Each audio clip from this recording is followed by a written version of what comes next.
Okay, so we started with FRA in last class, and we started with an introduction to financial reporting and analysis, and we discussed what is financial analysis. And for financial analysis, we discussed that we need information, and that there are different sources of information, and one of the sources of information is financial statements. And within financial statements, we discussed 5 financial statements and 3 key financial statements for income statement, balance sheet, and cash flow statement, and then other comprehensive income and changes in equity. So we discussed income statement and all its element, and we also discussed how to analyze income statement and what are the ratios used to analyze income statement. What kind of common size analysis do we use? Now we are moving on to balance sheet. So you'll see in the use the so the course uses the same methodology, that first it takes you through the balance sheet items, and what items are there and what are the definitions of those items or descriptions of those items, and then it goes into discussing ratios and common size analysis. So a lot of what you see in the initial part of this reading would be something that we have already discussed in the past readings. So this reading starts with explaining the balance sheet. Balance sheet is what are the key components of balance sheet.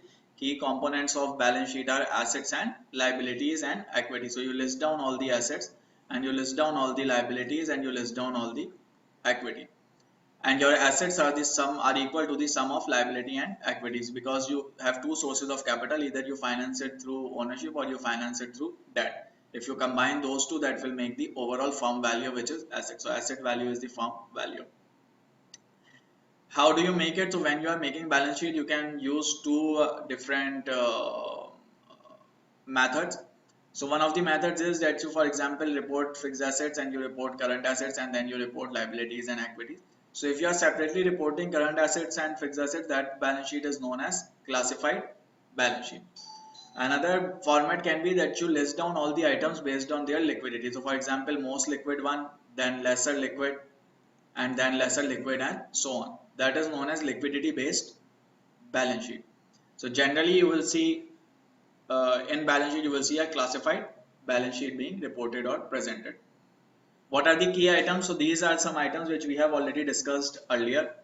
We know what are current assets, you know what are current liabilities, what are non-current assets, what are non-current liabilities. This is something that we discussed at the very start of financial reporting and analysis. What is equity?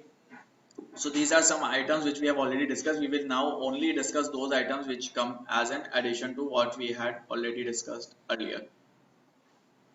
So assets, liabilities, equity, current assets, fixed asset, current liability, long-term liabilities. These are all the terms which we have discussed already.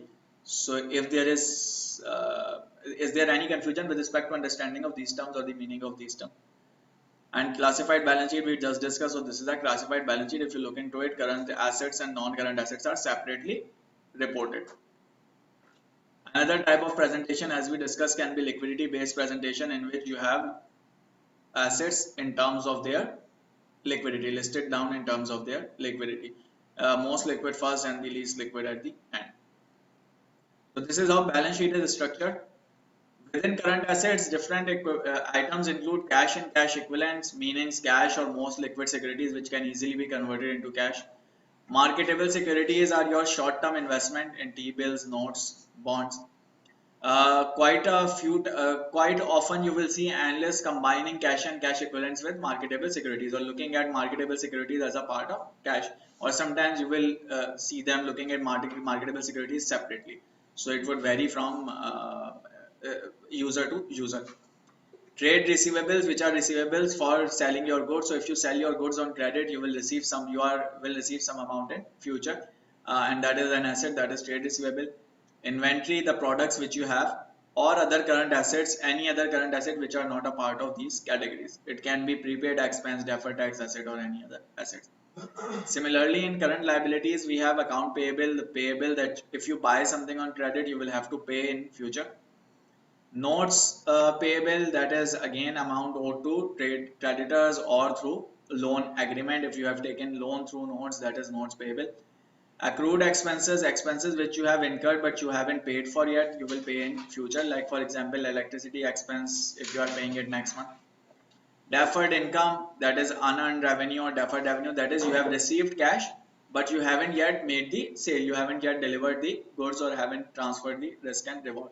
So receiving cash in advance and not recording sale, that is deferred income or unearned revenue or deferred revenue. So all these are again just an introduction to different terms or different types of non assets and liabilities. In non-current assets, we have property, plant and equipment, PP and E, which include your land, your machinery, your equipment and all that, those assets. Investment property means that property which you have kept to earn rental income or to benefit from capital appreciation. So if you are investing into property, that property is known as investment property, which is kept for a purpose of investment. That is investment property. And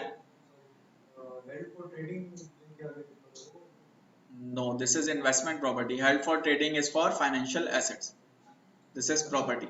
All any building or any land or anything which you have purchased with the expectation that you will either will give it on rent and you will get rent, or its value will increase and you will benefit from value increase. So this term but in particular is used under IFRS.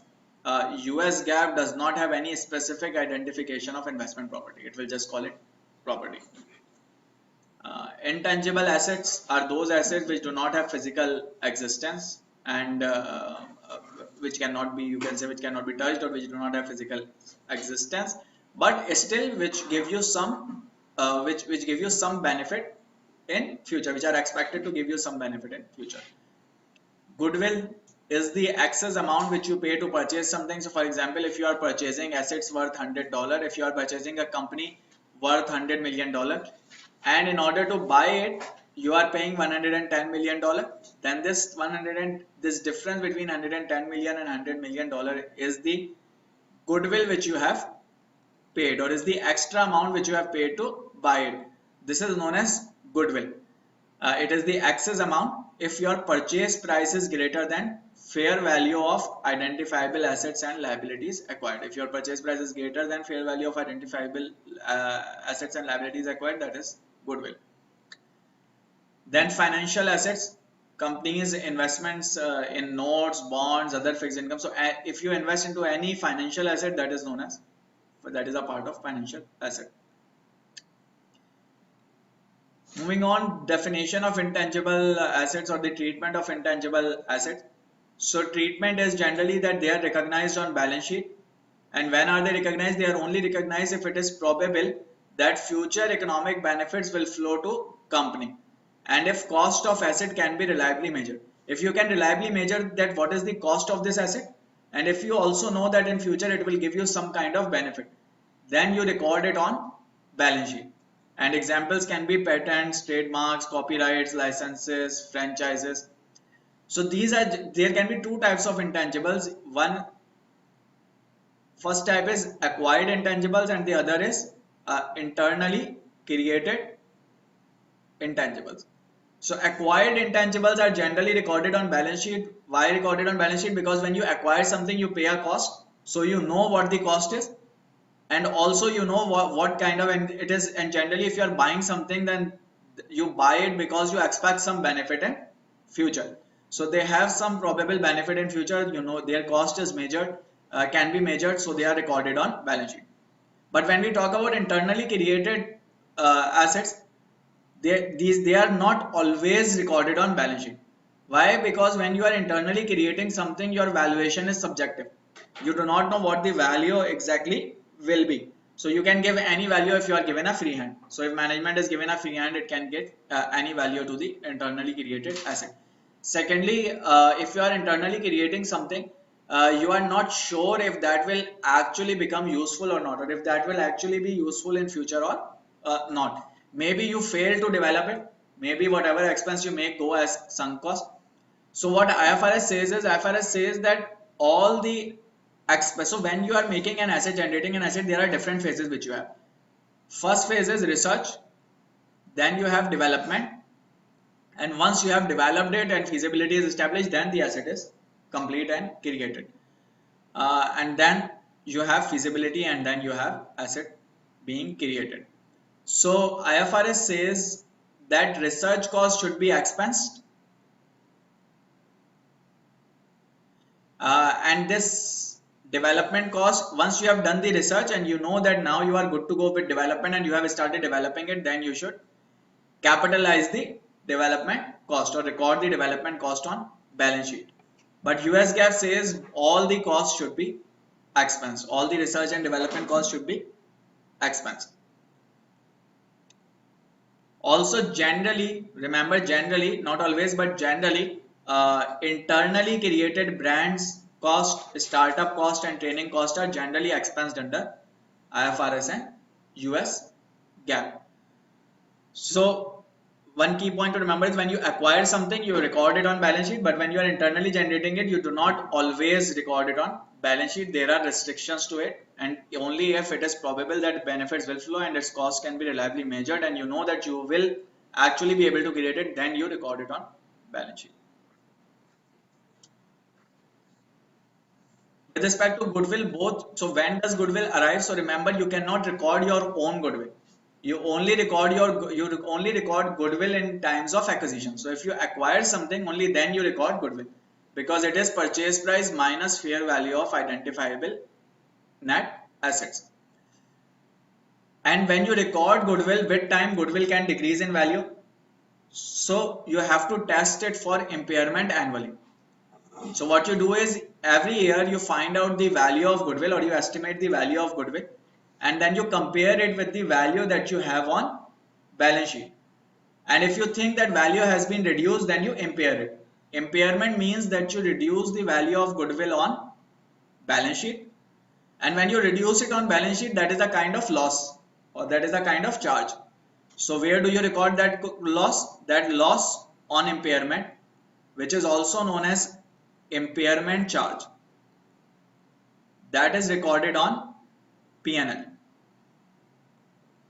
for that particular year. So with time, your goodwill can be impaired, or goodwill may reduce in value, and when goodwill reduces in value, you impair it. Impairment means that you reduce its value on balance sheet and you charge that loss on P&L. Remember, goodwill is not amortized. Amortization means depreciation. So when we depreciate a tangible asset, we call it depreciation, and when we depreciate an intangible asset, we call it amortization. Goodwill is not amortized. Goodwill is tested for impairment annually. It is impaired, not amortized. So when you are yes, Can there be an impairment in goodwill, no, you cannot write it up. You can write it down, but you cannot write it up, because once you have purchased it, then it becomes a part of your own company, and you cannot record a goodwill for your own company, because then it becomes subjective, and then management can continue to record additional asset on balance sheet. तो जो acquisition में goodwill हम खरीदते हैं तो वो ऐसे ऐसे काम खत्म नहीं करते हो भी सकती है खत्म और नहीं भी हो सकती. So you will test it for impairment. You will check whether it has reduced or not. Maybe it has reduced, or maybe it has not reduced. If it has not reduced, it will remain be there on your balance sheet. And if it is reduced, then you will reduce it on balance sheet. So you will test it for impairment. If you find out there is an impairment, then you impair it. If you find out there is no impairment, it has remained same or increased, then you do not make any changes and you keep it as it is on your balance sheet. Yes, the one first year we got impairment loss, and the second year the value was increased. So goodwill is generally not written up. So if you have impaired it, you have impaired it.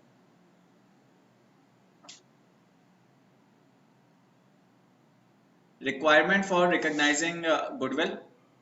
Total cost to purchase the target company is determined. So when you are purchasing something, you determine its cost, that what is the total cost of that company.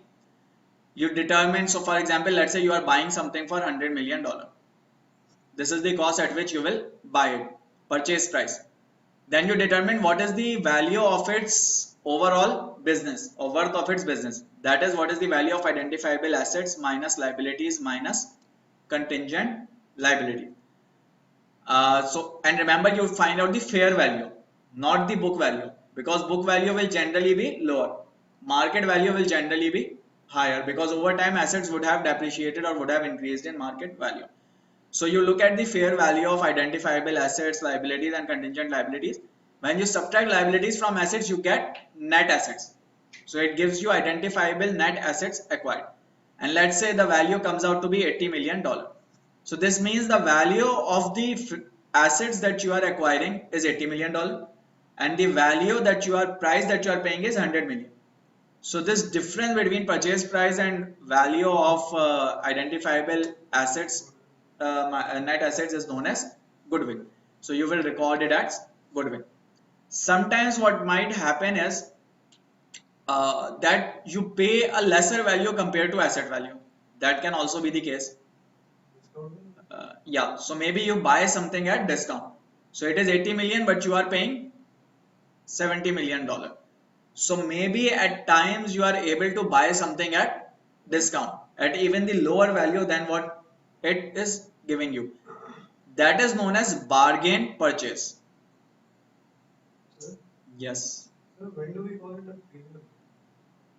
Premium will be when you are buying it at a higher price. Goodwill and premium are the same.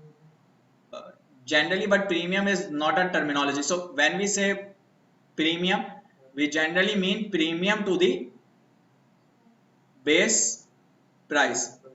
By base price, we means the valuation which we have done, and by valuation we mean present value of future cash flows. So present value of future cash flows can be different from net assets value. Net assets value is different and this is different. So when we say premium, we generally mean that we are buying something at a higher value compared to what its price is. We are paying extra. But here we compare the purchase price with not the base price, but with the net assets value, the assets which we are acquiring. Because when you are paying something, your balance sheet should balance. If you are paying something out of your balance sheet, if you are removing an asset out of your balance sheet, then equal assets should come in on balance sheet, it should balance. So if equal assets are not coming in, the balance is balanced through goodwill. So remember that this is to balance the balance sheet. So in your balance sheet, if something is going out, then another thing too should come in. If cash is going out, then assets should come in.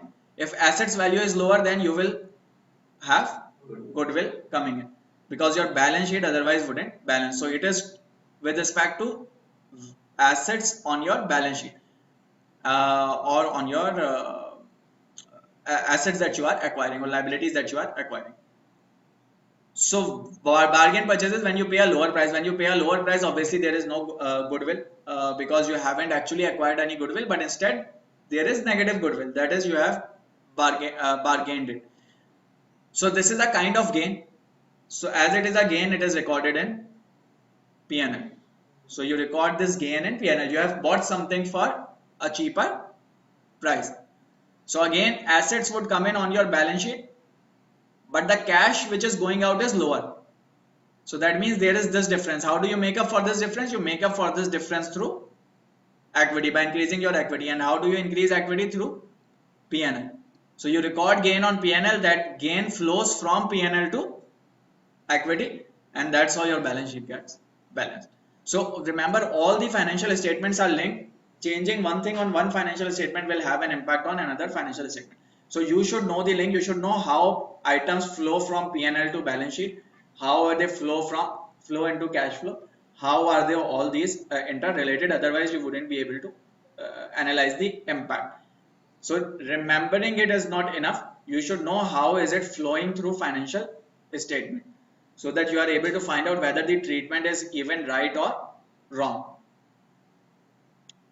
Generally, what happens is that maybe there is a company which A and company B. Both are similar companies operating in the similar environment. Maybe A has done a lot of acquisitions over time, and A has grown itself through acquisition. If A has grown itself through acquisition, it might have goodwill on its balance sheet, a big amount of goodwill on its balance sheet. On the other hand, B is of the similar size as well, but B have grown itself through expansion without acquisition. So B has internally grown, so B wouldn't have goodwill. Now if you are comparing these two companies, let's say you are doing ratio analysis and you are comparing these two. When you do ratio analysis, let's say you are finding out activity ratios and you are finding out, for example, efficiency ratio. And one of the efficiency ratios is sales to assets ratio. So let's say you are finding out sales to asset ratio to compare, which is also known as asset turnover ratio. So you are finding out asset turnover ratio to find out which company is more efficient. So you calculate asset turnover for this and you calculate asset turnover for this. When you calculate these two, here assets will be overstated and here assets will be understated. So these two ratios will not be comparable because one company has goodwill on it on its balance sheet and another company does not have goodwill. Or let's say you are comparing profitability ratio. You are comparing the net margin. You want to see which one has the higher profitability. So you do net income divided by sales and net income divided by sales. But let's say this company has goodwill, so it has reported an impairment charge in the current period. Due to that impairment, net income is lower, here net income is higher. So again, it wouldn't be comparable. So what analysts generally do is that they remove the impact of goodwill from financial statement for comparison purposes. So for comparing two companies, they would remove the impact of goodwill. And how do you remove the impact of goodwill? You remove the impact from two key financial statements, balance sheet and income statement. So you will reduce assets by the amount of goodwill, that will remove the goodwill from balance sheet, and you will inflate income with the impairment charge, that will adjust for impairment. So if you remove impairment from P&L and if you remove impairment from P&L and if you remove goodwill from balance sheet, that will remove the overall impact of goodwill on financial statement. And then you can compare the ratios or do common size analysis or whatever you want. So remember this point that generally analysts would make the companies comparable by removing the impact of goodwill from the financial statements. Otherwise, they wouldn't be comparable. So moving on, so we have discussed different assets, PP&E, intangibles, goodwill, and all those. Now moving on to measurement of financial assets. What are financial assets? Financial assets are assets which are in the shape of financial instruments. Like for example, bonds, equity shares, any financial instrument. If you have made an investment into any financial instrument, that is financial asset. So there will be some financial assets which will be recorded at fair value, means their market value, and there will be others which will be recorded at cost or amortized cost. By cost means that if you have bought something at 100, you record it at 100, and then with time you can amortize it, but you wouldn't care about the market value. Maybe market value goes up to 200, maybe market value goes to 50. Fair value means that if market value changes, you will change its value on your balance sheet. If market value increases, you will increase its value. If market value decreases, you will decrease its value. So what kind of assets are recorded here and what are recorded here? So remember, if you have bought something to be held till maturity. So for example, I bought a bond and I say that I will hold this bond till maturity. So this will come in here. Or let's say if I have taken a loan, held till maturity, or if I have taken a loan, that will come in here. So if loans market value changes, I wouldn't change its value on my balance sheet. So generally these are the cases. Or if let's say there is unquoted equity instrument. By unquoted equity instrument, it means that there is an equity instrument which I hold, but where fair value is not publicly available, or fair value cannot be easily measured. So let's say there is some stock which is not listed on publicly listed. As it is not publicly listed, it is not traded. As it is not traded, it does not have a price in the market or value in the market. It is difficult to estimate value. So that can come in here as well. On fair value side, let's say that you have purchased a bond or you have purchased a equity share or something which you have purchased for trading. That is, as its price goes, you will sell it, then you will purchase something else and then you will sell it. If you are not holding till maturity but trading it, then that goes in, that is recorded in as fair value. Or let's say that you have purchased something, you have purchased a bond, you are not actively trading it, but you wouldn't hold it till maturity. That is, you plan to sell it before maturity, after 1 year, 2 year, or whatever, available, which is available for sale. You are not actively trading it, but it is available for sale. At some point of time, you will sell it. That again is recorded at fair value. Or derivatives, whether standalone or embedded in non-derivative instruments, or those non-derivative instruments which have fair value exposures hedged by derivative. So anything again pertaining to derivative also will be recorded at fair value, and as their value changes, you will record it as the at the new value or at the recent value. फिर अभी आपने बोला कि कभी कभार जो है किसी एसेट की जो है हमें वैल्यूएशन नहीं कराते, तो कोई ऐसा इंस्टीट्यूशन है नहीं कि जिससे हम वैल्यूएशन करा कर सकते हैं, but it will be an estimate. So not all asset, I just only talked about equity instrument. So if there is any particular unquoted equity instrument, unquoted means it is not quoted, it is not available in the market, it is not listed. So if there is any equity instrument which is not listed, for which fair value cannot be reliably measured, if you cannot reliably measure the fair value of that equity instrument, then it is recorded at cost or amortized cost. Because if you cannot reliably measure it, there is a room for error, chance for error, and also there is subjectivity. So a management may increase it sometime and decrease it another year based on for performance management, for managing their balance sheet or for managing their P&L. So they can continue to make subjective assumptions and change it if it cannot be reliably measured. So, gain and loss of revaluation of assets. Sorry. They revalue it. So then gain will fall into so in this case realized gain only goes to P&L, it wouldn't go into unrealized wouldn't go into P&L, but it will go into OCI and it will go into your equity. So on your balance sheet your asset base will be overstated and your equity will be overstated. At times maybe you want to overstate asset base, at times maybe you want to understate asset base in order to improve your efficiency or quota better efficiency. So you can play with it. So that is about assets. Non-current liabilities include financial. So non-current liabilities include financial liabilities. For example, issuing a long-term bond.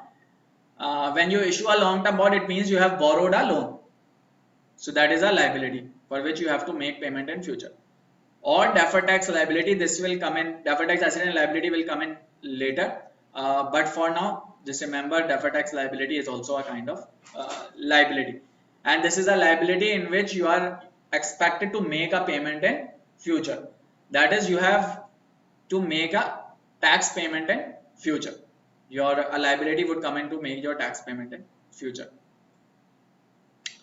And just to give you a context of deferred tax asset and deferred tax liability, how are they generated or what are these? So there are two types of income. There is an income which you report on your P&L, which is reported income,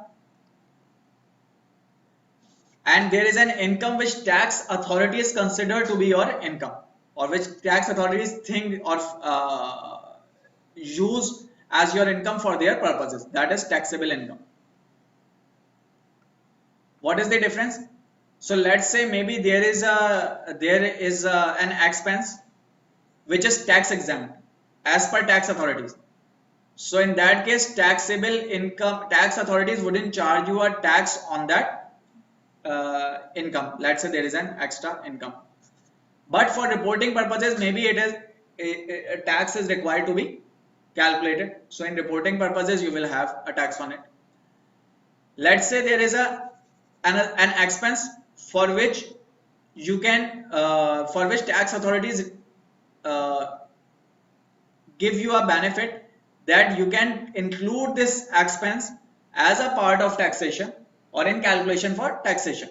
Or let's say tax authorities say that you cannot include this expense as a part of tax calculation. So if you do not include this expense, your net income will be higher. If your net income is higher, your tax expense will be higher. But for reporting purposes, maybe you are allowed or accounting standards require you to treat this as an expense. So in that case, tax will be lower. So reported income and taxable income can be different, but there can be two types of differences. Remember, there can be a permanent difference. So the example which we just discussed was of permanent difference.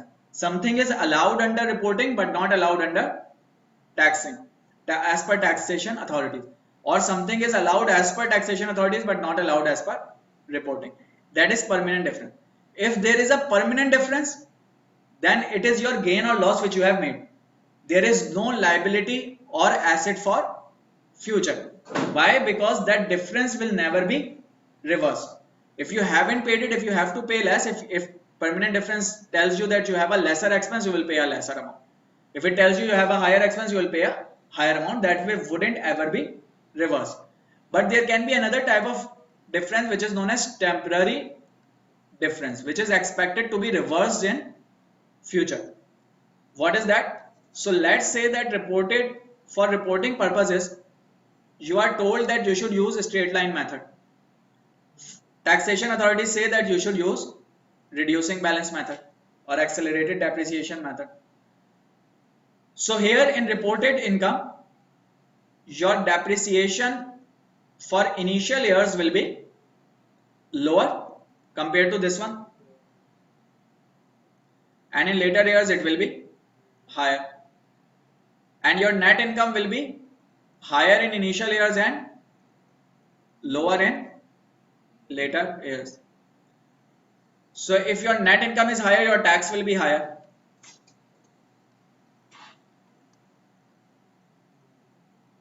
Right? So that means as per reporting, your tax will be higher in initial years and lower in later years compared to reducing balance method. And in reducing balance method, it will be opposite of this. That tax will be lower in initial years and higher in later years. So that means as per tax authorities, you have to pay a lower tax currently. So when you pay a lower tax currently, you will have to pay a higher tax in future. So that means currently you are paying a lower tax, but in future you will pay a higher tax. That means you are deferring some payment compared to reporting. Compared to reporting, you are delaying some payment. This payment will have to be made in future. And when you have a payment to be made in future, that is a liability. So this is known as deferred tax liability. And if you take opposite of it, that is you are paying a higher amount today, and in future you will have to pay a lower amount, then that will be deferred tax asset. So remember, key point, this will come in later, but remember it, that deferred tax asset or liability will only be created due to temporary difference which is expected to be reversed. It will never be created due to a permanent difference. A permanent difference will not create an asset or liability. Temporary difference will create an asset or liability. Then there are other factors which we consider, which we will discuss when we go on to this separate reading. So as you reach out that stage where your taxable income or tax payment becomes higher compared to reported income, you will use that deferred tax asset or deferred tax liability.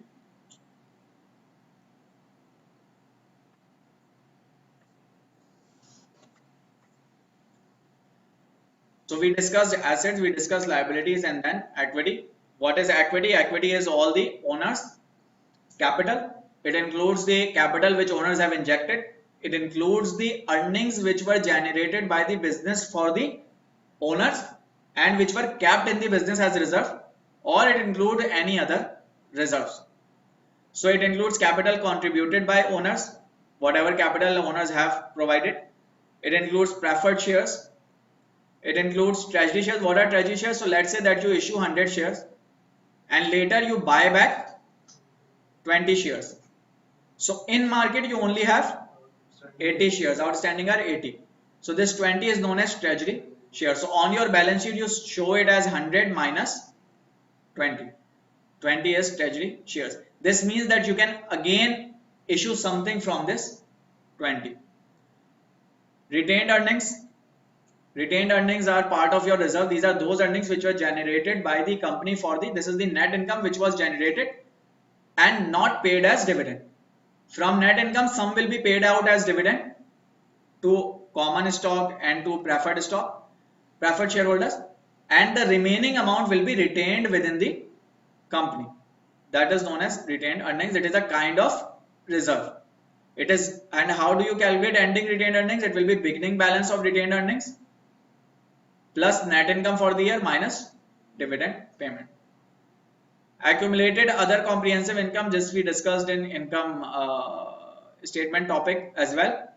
It includes both the net income and other comprehensive income. A non-controlling interest or minority interest.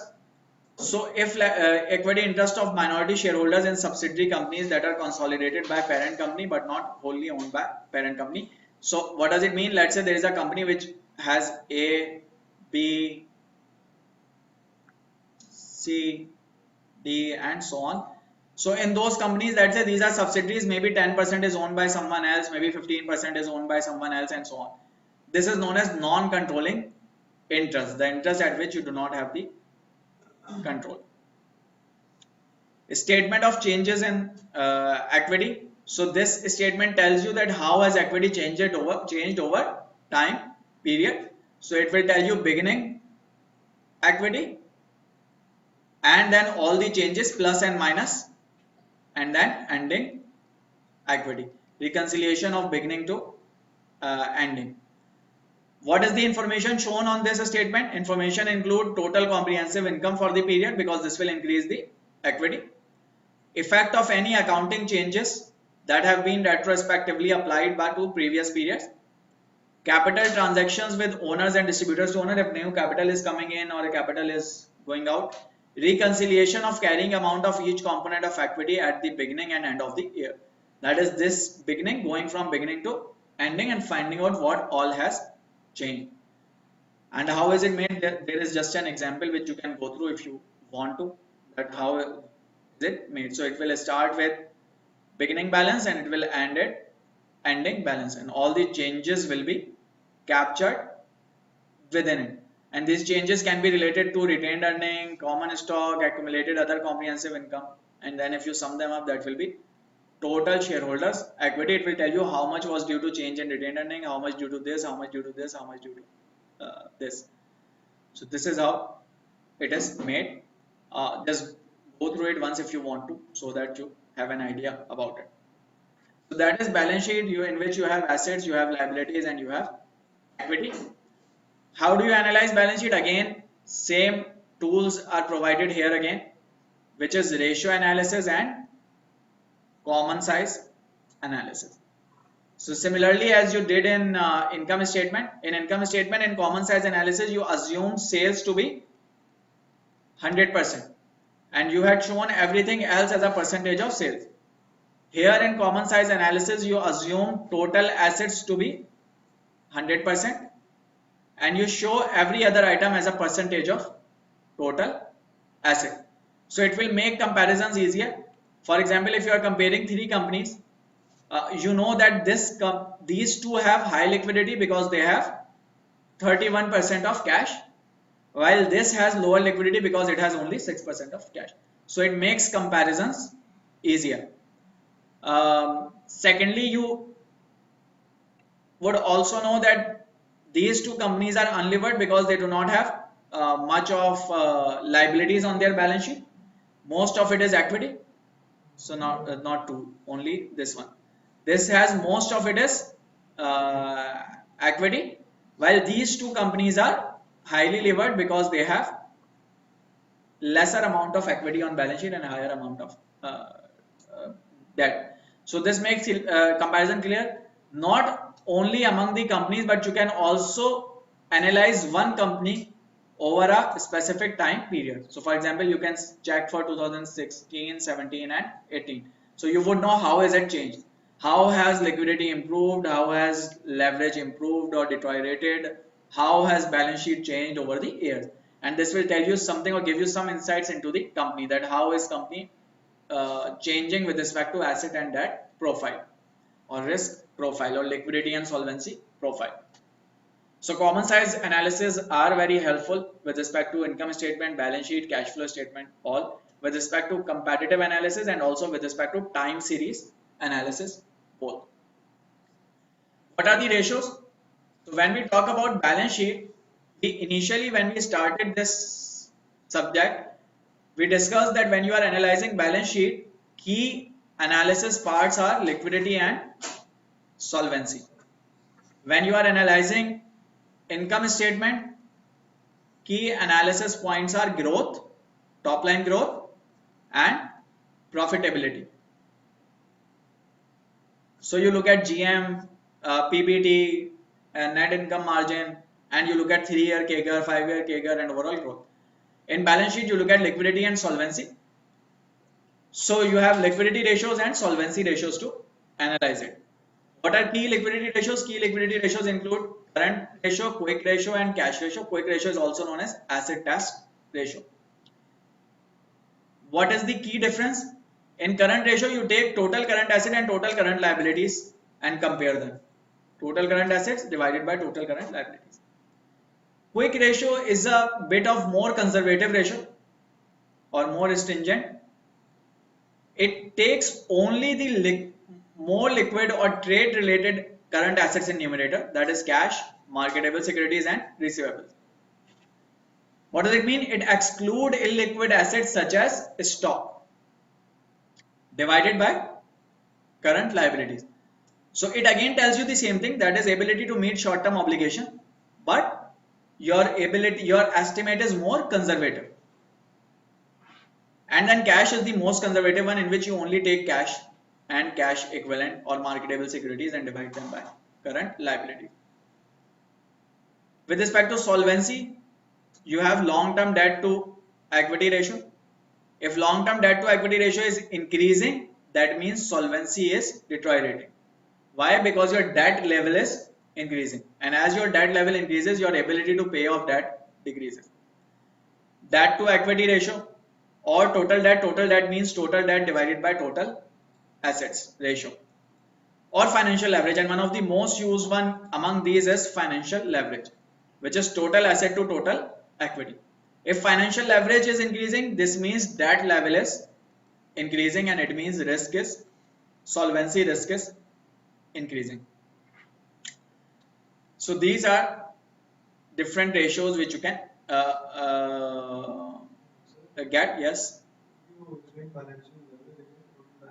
Financial leverage is total asset divided by total equity. If it is increasing, this means that equity is decreasing or asset is increasing, which means debt is increasing. And if debt is increasing, this means risk is increasing. Why? Because more debt you have on balance, if you have more debt on balance sheet, you will have higher solvency risk. Your ability to pay off debt will be low. So these are key ratios. Simply speaking, in all of these ratios, if ratio increases, that means risk is increasing, or that is a negative sign. Here, if ratio is increasing, that means your ability to pay off is increasing, so risk is decreasing, and it is a positive sign. But then again, you do not only look at this. If current ratio is, for example, 5 times, that means you are keeping up a large amount of extra cash. So you should invest it somewhere and make out some return over it. And if you do not have any investment opportunity, then you should pay it out as dividend instead of carrying it on your balance sheet. Just pay it out, and shareholder will invest it somewhere. Or you should invest it if you have an investment opportunity. So you do not only have to see one direction, you have to compare it with industry peers as well. If let's say debt is very low, this ratio is very low, this means you have room to take more debt. You can take more debt. When you take more debt, your WACC will decrease, and when your WACC decreases, your value will increase. If you do not have any investment opportunity, just take that and pay it as a dividend to shareholder, and they will invest it somewhere. So while an increase is negative and here an increase is positive, that is not always the case. You have to compare it with industry benchmarks, with history, with the company need, and so on, to analyze what should be the right level to operate at. So whenever making comparisons, remember, you look at history, historical trend, and you look at competitive analysis or competitors or industry benchmarking, that what are the ratios in this industry generally.